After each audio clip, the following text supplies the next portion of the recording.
Alhamdulillahi Rabbil alamin wa salatu wassalamu ala nabiyyina Muhammad wa ala alihi wa ashabihi ajma'in. Rabbi shrah li sadri wa yassir li amri wa hlul uqdatan min lisani yafqahu qawli. Takvir сүресінде Ауз биллахи минашшайтанир-ражим.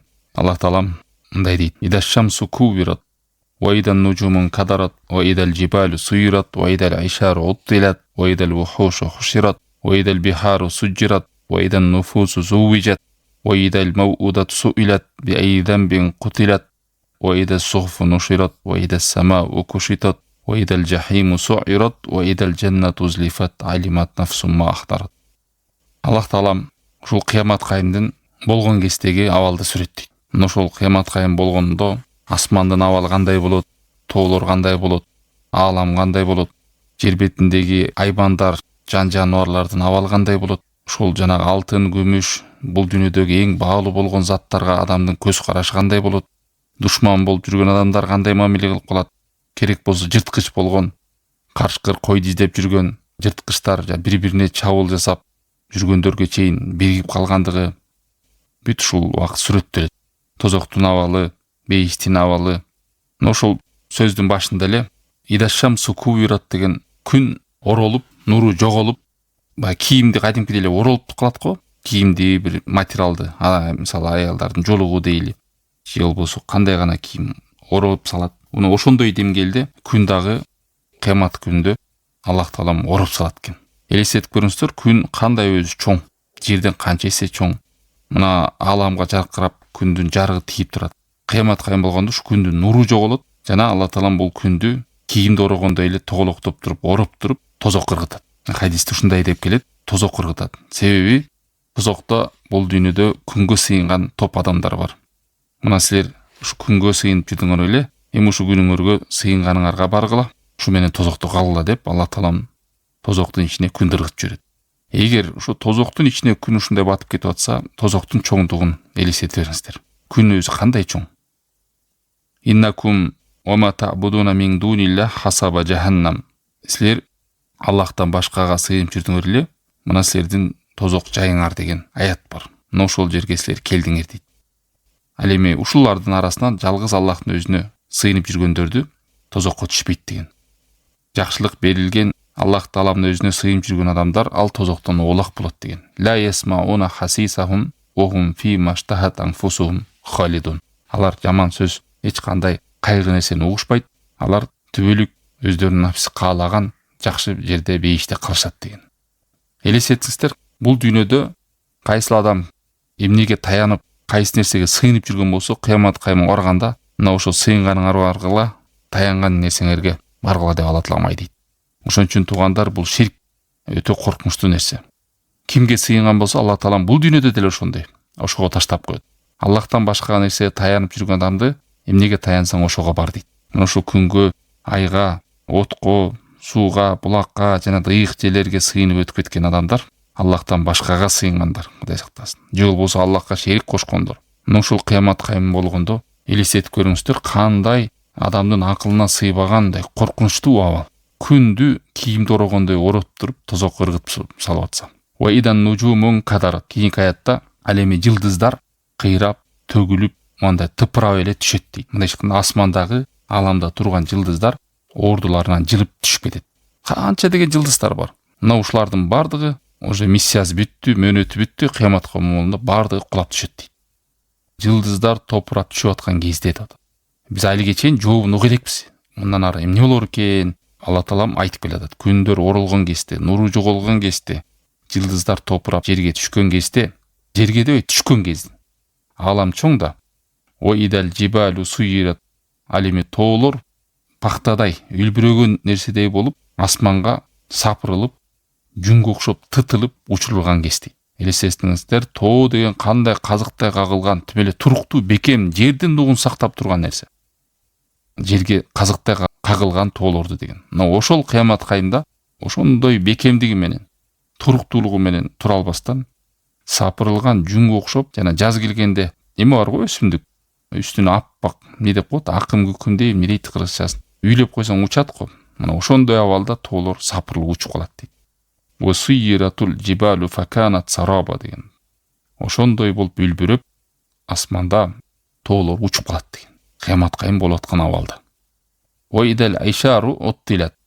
Мына ошол кыямат кайым башталган кезде айшар деп ушара көпчүлүгү.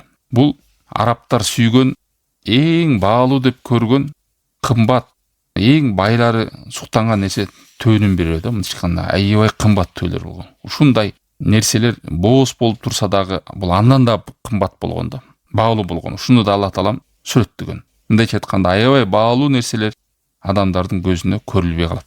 Эч ким ага көңүл бурбай калат. Алтын болобу, күмүш болобу, топтолгон акчалар, баалуу бермет, бриллиант деген буюмдар бүттүгү жерде мусордой беле жатат. Эч кими бир чөнтөгүнө салып коюп, аны бекитип коеюн, ушуну алып коеюн деп эч бир адамдын оюна келбейт. Бир мусордой эле жатат. Себеби кыямат кайым болгондо дүйнөдөгү кызыл тазыл эң баалуу болгон нерселер үстүнөн тебелеп эле кете берет адам. Не до этого деп коет го.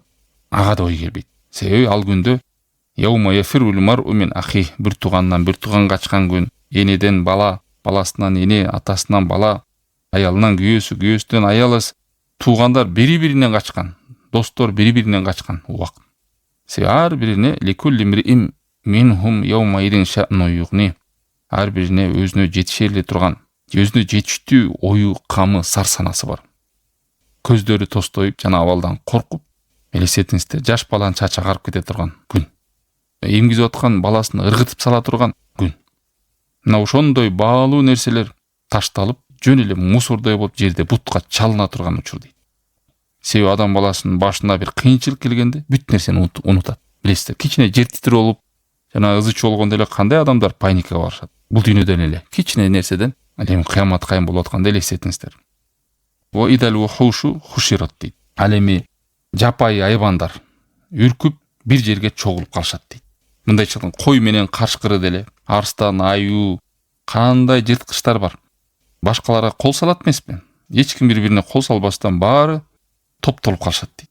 Баардыгы топтолуп калышат дейт. Аларды адамдар көрөт. Ушу бир жерде бүт айбандын түрлөрү топтолуп калганды. Аларда сурак күндө турушат. Куранда Ан'ам сүрөсүнүн 38-аятында мындай дейт: "Ва ма мин даббатин фил ард ва ла таиру ятиру би жанахи илля умамун амсалукум." Жер бетиндеги баскан кандай жаныбар болбосун, же эки канаты бар учкан канаттуу болсун, алар дагы силердей эле бир мурунку силерге окшогон эле бир жамаат атат. Ма фарратна фил китаб мин шей. Бул нерсени биз тагдырда жазып койгонбуз, эч ким кем кылган жокпуз дейт. Тумма иля роббихим юхшарун. Алардын бардыгы кыямат кайымда суракка турушат дейт. Эми булардыкы сурак дегенде кандай? Айбандардын сурагы жана кочкор бирөөнү сүзүп койгон, бир мал бирине зулум кылып койгон, ошолор туруп сүзүлүп калган мүйүзү жок кой сүзүп койгон кочкорду сүзөт дагы, анан топуракка айланып кетишет. Бул Алла Тааламдын абсолюттук адилеттигинин чокусун, бийиктигин көргөзөт да. Эч бир жаныбар бул дүйнөдө башка бир айбандан зыян көрүп ошо менен жок болуп кетпейт. Зыян көргөн айбан, зыян берген айбандан өчүн алып, анан булар жок болушат. Анан булар топуракка айланышат. Эмнеге? Алла Таалам өзүнүн адилеттүүлүгүн калайык калыкка, жалпы адамзатка көргөзүш үчүн. Мына ошол сурак болуш үчүн кайрадан жаныбарлардын бардыгы тирилип, анан өчтөрүн алышып, Алла Таалам адилеттүүлүгү көрүнүп, анан алар кайрадан топуракка айланып кетишет. Ва идал бихару суджират. Ал эми деңиздер болсо, мындай айтканда жалынып, жанагындай оттой болуп жанып, күйүп кетет дейт. Элестетиңиздер, кыямат кайымда могу бизде океандар бар да жеринде. Кургактыкка караганда суу көп. Мына ушул океандар, деңиздер, суулардын бардыгы буркурап, кайнап элмес, ал ушундай кайнай берип, ал суу түгөнөт. Түгөнүп ордуна от болуп пайда болот. Деңиз алоолонгон отко айланат деген. Жалындаган от болот дейт. Улуу отко айланат. Деңиз кургак болот, эч кандай суу калбай калат. Себеби деңиздеги суулар жанагы бензиндей болуп эле күйүп, жалындап отуруп, жоголуп, тек ана кургак бойдон калат дейт. Элестетиңиздер, кыямат кайымдын болуп аткан абалда. Мен деген терең болгон деңиздер, океандар кургап, от болуп, отко алоолонуп күйүп жок болуп калып атса. Ойдан нуфусу зувижат. Ал эми жандар, напсилер, адамдардын напсилери баары бири-бирине биригип калышат дейт. Ар бири өзүнүн тобунда болуп калат дейт. Ошондой топ-топ болуп чогулган кезде деп атат кыямат кайым. Мындайча айтканда сорттор менен. Кандай сорттор менен? Бузукулар менен, жакшылар менен, жамандар менен, ушундай ширк кылгандар менен топ бул адамдар, бузук иш кылгандар, уурулар, ар кандай дүйнөдө кандай кылмышты кылган адамдар болсо, ошонун нафсилери ошондой топтогулар менен тирилип калат. Ошон үчүн биз бая дуа кылабыз го. Аллахым кыямат кайымда ушу жакшылар менен тирилип, пайгамбарлар менен, солихиндер менен, оолиялар менен, шухадалар менен деген. Жакшы топтор менен арасында турсаң, бул жакшылыктын белгиси. Жаман адамдардын тобунда турсаң, анда бул жамандыктын белгиси, Кудай сактасын. Ал күндө бардыгы өзүнүн тобундагы адамдар менен болот. Ушундай аяттар көп келген. Ва ахаруна мин шаклихи азваж. Ар ким өзүнүн тобу менен болот. Алар кыямат кайымда суракка турганда ошо зулум кылгандар менен бирге болот. Ар бир өзүнүн деңгээлиндеги, өзүнүн сортундагы адамдар менен болот. Залым кылгандар залымдар менен, адлетсиздер менен, ар бир үммөт өзүнчө болот деген. Мындай чыккан пайгамбар алейхиссалату вассалам үммөтү өзүнчө, Нух пайгамбардыкы өзүнчө, Адам алейхиссалам урпагы өзүнчө, ар бир пайгамбардын үммөтү менен келет. Жана ошондой эле анын ичинен да бөлүнөт. Бузуклар өзүнчө, ар бир күнөөнү кылгандар белгилүү да, адам өлтүргөндөр өзүнчө, залым падышалар өзүнчө, залым алдаган жана коррупцияга акчаны алып соттогондор акча үчүн, алар өзүнчө. Анан ошондо турган кезде деп атат. Ушинтип бардыгы топтолуп, кылмышына жараша, абалына жараша топтолгон кезде. Сорттолот экен да. Ар бир үммөт өзүнүн китебине чакырылат. Өзүнүн тобунда болот. Ошол жерде кандай жаза болсо, ошол китебинде кандай жазылган болсо, ошого жараша жазаналат. Бул Жафия сүрөсү 28-аят. Куллу умматин туд'a иля китабихал яум туджзауна ма кунтум та'малун. Ал күндө үммөттөр ар бирөө чакырылат. Өзүнүн китебинде эмне жазылган болсо, ошого жараша жазаны аласыңар дейт. Кандай амал жасадыңар, ошого жараша жаза аласыңар дейт. Ушул күндү эскерип атат.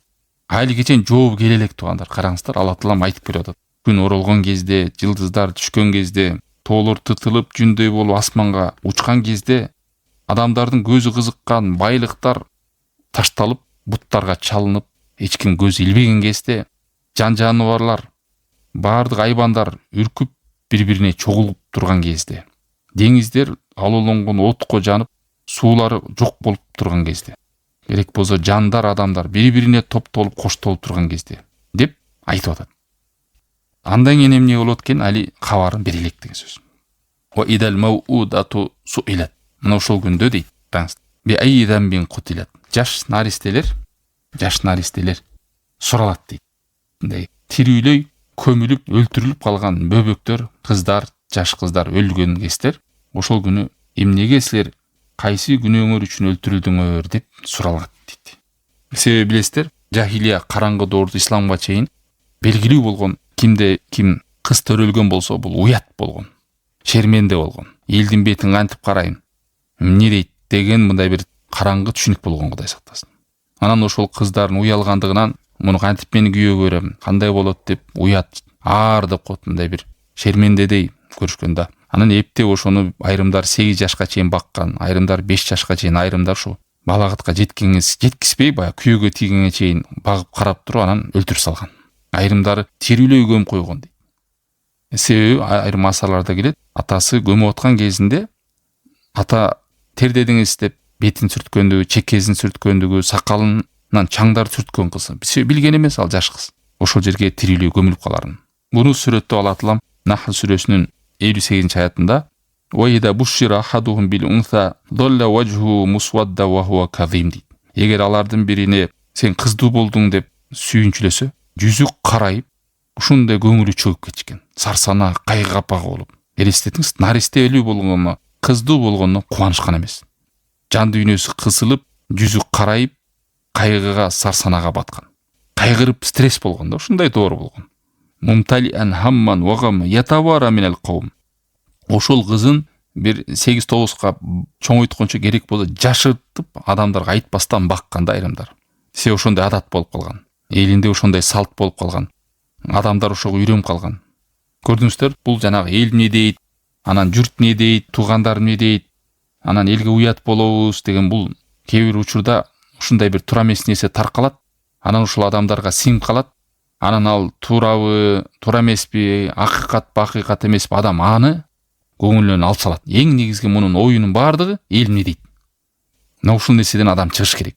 Элди эч убакта ыраазы кыла албайсың. Эл эмне дейт деген бул тараза эмес. Келер ушундай сөздү айтып коет, эл тараза деп коет. Жок, эл тараза кылбайт. Элдин оозунда элек жок, сүйлөй берет. Адам акыйкатка караш керек. Элдин сөзүн Алла Таала бизге тараза кылып берген эмес.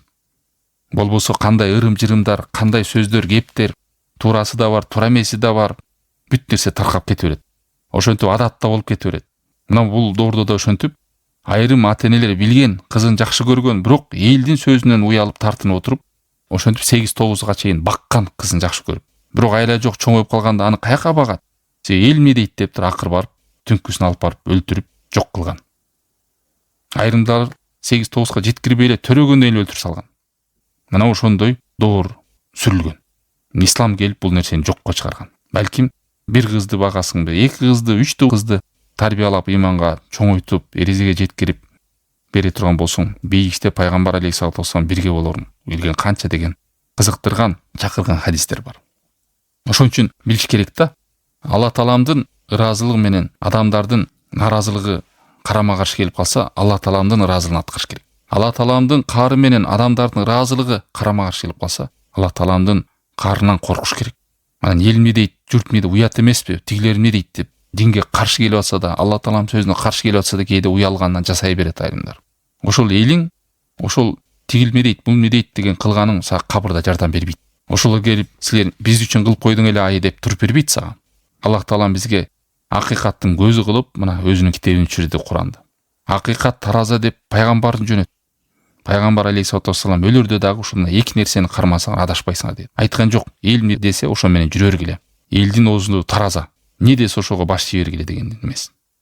Кээ бир учурда адам баш иштейт, жетет ушул туура эмес экен, бирок элдин назарынан, сөзүнөн уят болом, маскара болом, не дейт деп жакпаса деле, жактырбаса деле башын шылкыйты ошону аткара берет да. Элден коркот да. Элдин сөзүнөн, көзүнөн ошолорго сөз болуп калбайын, ана мындай болуп калбайын, уят болуп калбайын дейт. Ал туурабы, туура эмеспи, аны менен баш оорбойт. Эң негизи эл эмне дейт болду. Ушинтип жашаган адамдар бар. Мусулман адам андай түшүнүктөн чыгыш керек. Бул караңгылык доордогу адамдар мына. Эл эмне дейт деп отуруп өзүнүн боорунан чыккан балдарын аяган эмес, кыздарын аяган эмес, өлтүрүп салган, Кудай сактасын. Эми бир суроо келет. Ал жаш наристелерди эмнеге суракка кылат? Биринчиден эрезеге жетпесе, экинчиден алардын күнөөсү болбосо деп бирөө сурашы мүмкүн да. Мазлум болсо байкуш. Эмнеге аны Алла Таалам сурайт? Эч нерсени айырмалабаса деп. Бул жерде андан сурагандыгы аны азаптап же кыйнап эмес, бул жанагы зөөкүр, зулумдук кылган адамга жазалаш үчүн да. Кандай мунун жоопкерчилиги, азабы оор экенин даңазалап көргөзүш үчүн сурайт. Соттун алдына 2 адам келсе деле, сот билет тигини баары такталып, тергелип, тиги мазлум, тиги зыян берген. Бирок мазлумдан дагы бир сурап атпайбы? Эмне үчүн сурап коет? Ошону тактап, ачыктап, тиги зулум ээсине уктуруш үчүн. Кайсы күнөөң үчүн сени өлтүрдү? Же кайсы абалың үчүн сени урду? Кайсы нерсең үчүн сага зыян берди бул? Ошол зулум кылган адамды дагы да чөктүрүп, ага болгон коркунучту көргөзүш үчүн дейт да. Ва идал мауудату суилат деп. Өлгөн наристеден суралат дейт. Би айдан бин кутилат. Кайсы күнөөсү үчүн өлтүрүлдү? Мына ушуларды айтып келип, кыямат кайымда ушуну эскерип атат. Бул деген сөз туугандар адамдардын тобунда, жашоосунда ошондой бир адаттар калып калат. Ошол нерсе элдин көзү менен, сөзү менен адамдар чыга албай, коркуп, туура эмес болсо да жашап өтүп кетиши мүмкүн. Бул чоң бале. Бул нерседен коркпош керек, элдин сөзүнөн, көзүнөн деп. Аллахтан коркуш керек. Аллахтын жүзүн кантип карайм? Эмне деп айтам ушуну билип туруп ушуну каршы кылсам деп. Вайда сухуфу нушират. Мына ошол кезде сухуф деген китептин көпчүлүгү. Адамдардын амалдары жазылган китептердин бардыгы чыгат дейт ачыкка. Эмне сүйлөдү, эмне кылды, бардыгы жазылган. Жанагы периштелер оң жакта, сол жакта баарын жазган. Кыямат кайымда ар бир адамдын китептери ачыкталат дейт. Куранда айтат: "Ва куллу инсанин алзамнаху таираху фи унуқи." Ар бир инсандын китебин мойнуна жүктөлгөнбүз дейт. Мойнуна жүктөгөнбүз, китеби менен келет ар. Бүт сөздөрү, амалдар жазылган. Ва нухриджу лаху яумал киямати китабан ялқаху маншура. Биз кыямат кайымда адамдын китебин чыгарабыз ачыктап. Эмне дейбиз? Иқра китабак. Китебиңди окугун, кафа би нафсика яума алейка хасиба. Сен өзүңдү эсеп кысап кыларга бүгүн китебиң жетишерлик деген. Ачып окусаң эле, ачсаң эле бардыгы түшүнүктүү жазылып турат. Эч нерсеси калган эмес. Коф сүрөсүндө эмне дейт? 18-аятта ма ялфиду мин қаулин илля ладейхи рақибун атид. Адам не деген гана сөз сүйлөсүн, аны сөзсүз периште жазып турат дейт. Ошон үчүн исламда чакырган мен хуснул ислам мар'у таркухума ла яни. Исламдын, адамдын исламдын чырайлуу болушу өзүнө тиешелиги жок нерсени ташташы деп. Башыңды ар нерсеге салып, тилин бар деп эле сүйлөй бербе. Ушул сөздүн артынан мага пайда барбы, жокпу? Ошону кара деген сөз да. Себеби мунун баары жазылат. Же сенин пайдаңа, же зыяныңа. Пайдалы болсо сүйлө, пайдасыз ташта деген сөз. Кимде ким Аллахка жана акыретке ишенген болсо жакшы сүйлөсүн, же унчукпасын деген. Көрдүңүздөр, акыретке ишенген адам, менин китебиме сөздөрүм жазылып атат деген адам сөзүн санап туруп сүйлөйт. Ойду келди тактабаган пайдасыз нерселерди эрмектеп сүйлөй бербейт. Ар бир сөзү же соопко кетиш керек, же күнөөгө кетиш керек. Кимдин сөзү көп болсо, анын күнөөсү көп болот деген. Ошондон тилинди сактоо боюнча алымдар китептер жазып кеткен. Себеби адамдын көп күнөөсү тилинен келет. Мына ошол күнөөлөрдүн бардыгы кыямат кайымда ачыкталат. Андан кийинки аятта ойда сама укушитот. Могу 7 кабат асман ушундай бийиктикте, ушундай күч менен сакталып турат. Алла таалам өзү курган, өзү терексиз кылып койгон. Осама банайна биайдин, биз бул асманды өз күчүбүз менен тургузуп койдук деген. 7 кабат асманды. Бирок кыямат кайым келгенде ушул жанагы оролуп туруп Алла таалам жанагы малдан терини сыйрып алат го, эттен. Мына ошондой эле асманды сыйрып туруп эле жана тетрадты жазып бүткөндө бүктөп нар коюп койсок, мына ошондой кылып Алла таалам өз колу менен асман сыйрып туруп бүктөп туруп коет. 7 кабат асманды. Кос-самавату матуятун биямин деген яума натуи сама катай сижил кутуб. Ал күндө Алла таалам асманды бүктөп коет. Мындай чыкканда асман 7 кабат асман жерден асманды караганда ачык турат да. Не деген Алла тааламдын чексиз кудурети. Субханалла. Мындай чыкканда асман ачык турат, андан ары арш көрүнүп турат. Алла таалам арш. Асманыбыз жок болот да. Эмне болот? Арш көрүнүп турат. Себеби 7 кабат үстүндө арш бар. Асманды кагаздай кылып бүктөп кол менен ороп туруп, Алла таалам ошо ааламды силкип, мына мен падышамын, бул дүйнөдө падышамын дегендер кайда деген кез ушул кезде айтылат да. Мына ошол кезде ойдал жахиму суират, эми тозок болсо жалынып жалбарып жанандай не деп коет, отту катуу күйүп капкара болуп келет да. Себеби эмнеге тозокту жахим деген? Тозок ушул капкара.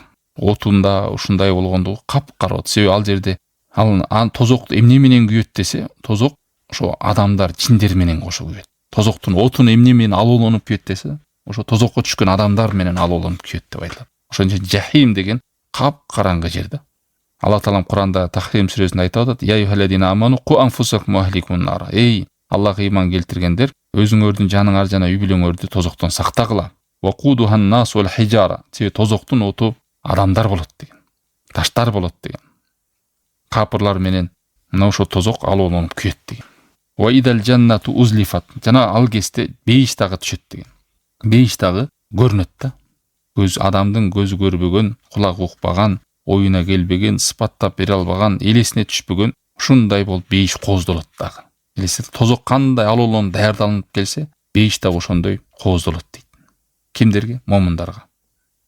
Мына ушунун баардыгын айтып келип, Алла таалам айли жообун бере элек.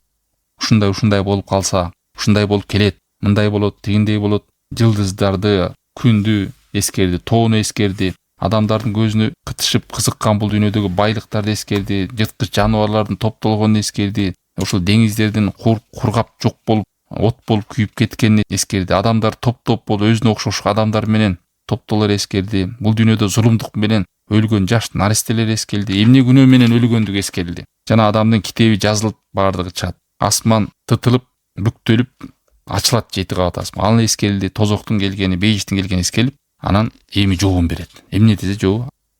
Алимат нафсумма ахтарат. Ошол күнү баардык жан акырет үчүн эмне алып келгенин билет дейт. Адам баласы келет, ушулардын баардыгын көрөт, жана абалда кыямат кайымына абал. Анан көрүп туруп, жакшылык менен келдиби, жамандык менен келеби адам уже сезет. Өзүнүн абалын көрөт. Жакшылык менен келгендер кубанат, жамандык менен келгендер кайгырат. Бул күнгө жетпей эле койсом болмок экен, алыс болсо экен деп. Алимат нафсумма ахтарат. Ар бир жан жакшылык менен келди, жамандык менен келди билет. Ал күндө ар бир напси эмнени алып келди, бардыгын турат дейт. Жакшылыкпы же жамандыкпы? Жанагы жамандык менен келгендер болсо, ушул күн алыс болсо экен деп турат. Алла таалам ушул күндө эскертип атат бизге. Ушул күнгө даярдык көргүлө. Жакшылык менен келсең өзүңдүн жакшылыгыңа, жамандык менен келсең өзүңдүн зыяныңа. Бул дүйнө амал кыла турган абал. Себеби биз бул дүйнөдө сүйлөгөн сөздөрүбүздү кылган амалыбыз баары унутулуп калат. Бирок акыретте бардыгы чыгат. Күнөөсү күнөөсүндөй, сообу сообундай. Эч нерсе калбайт. Себеби китепке периштелер кынтыксыз унутканыбызды дагы кылганыбызды баардыгы биз унутсак, алар унутпастан ар бирин амалын амалдай, сөзүн сөздөй жазып атат. Алимат нафсумма ахдарат дейт. Ошол күндө ар бир жан эмне алып келгенин билет. Мына мусулман адам ушундай аяттарга көңүл буруп, окуруп, ойлонуш керек. Ушул жерде ибарат сабактарды алыш керек. Себеби Алла Таалам ушул күндү бир элес кылып бизге же болбосо болот, болбойт деген бир шек менен айткан жок. Бул акыйкат так ошондой болот. Мусулман адам ушуну көрүп тургандай иман келтириш керек Аллахтын берген кабарына. Себебен кээ бир адамдар кабар айтышы мүмкүн, балким ал кабар туура эмес болуп калышы мүмкүн. Кээде биз алыстан бир нерсени көргөндөй болобуз, же ал жакшы көрбөй калышы мүмкүн. Бирок Куранда келген нерселер булар так акыйкат. Буга эч кандай бир шек күмөн жок. Мына так ушундай абалда кыямат кайымда Алла Таалам сүрөттөгөн. Ушуну адам эстегенде, ушундай аяттарды окуганда иманы көтөрүлүш керек. Ал күндүн жакын экенин билиш керек. Ар бир адамдын жаны үзүлгөндөн кийин болду, кыямат турду деген ушул. Тобо кылып, истигфарда жүрүп, ойго жүрүп, Алла Таалам аяттарын окуп, өзүн жакшылыкка даярдап, жаман иштерде жүргөн болсо истигфар кылып, тобо кылып кайтып. Мына айрыкча азыр ороз айындабыз, тобонун айы, истигфардын айы, Аллах Таалага жалым чалбарып дуа кыла турган ай, оңонун айы, өзгөрүүнүн айы. Кандай гана жакшылык болбосун адамга жетүүнүн эң жеңил айы. Мындай мүмкүнчүлүк жок тугандар. Эгер адам менде бир айым бар десе, ушул адам орозону сурамак, ороз айым бер десе. Себеби сооптордун эшиги ачык, бейиштин эшиктери ачык, напсилер ачык. Эмнени кылам десең, бүттүгү жеңил. Ошон үчүн бул айда келип, орозо келип, күнөөсү кечирилбесе, мурду менен жер сүрүлсүн деген ошол. Себеби мындан да чоң мүмкүнчүлүк берилбейт адамга. Ушундай чоң мүмкүнчүлүктү колдонбогон адам калган өмүрүн кантип колдонмок беле? Бул айда жанатип шайтандар кишенделип, адамдардын бар жакшылыкка умтулган, мындай адамдын напсиси өзгөчө тартыла турган айда. Амалдар жеңилдетилген, сооптор 10 эседен 700 эсеге чейин айрымдардын санын Аллах гана биле турган ай. Аллах Таалам баарыбызга иман берсин, бекем иман. Туура түшүнүк берсин, акыйкаттай көргөзүп, ошону бекем канымага жардам берсин. Жалгандай көргөзүп, андан оолак болууга насип этсин. Өзү чүргөн китепти көп окууга, ой жүгүртүүгө, туура түшүнүүгө Аллах Таалам каалагандай, Пайгамбар алейхиссалату вассалам сүннөтү көргөзүп бергендей жашоого ийгилик, тавфик берсин. Субханакаллахумма бихамдика, ашхаду ан ла илаха илля анта, астагфирука ва атубу илейк. Ва саллаллаху тааала аля хайри халқихи ва аля алихи ва сахбихи ажмаин.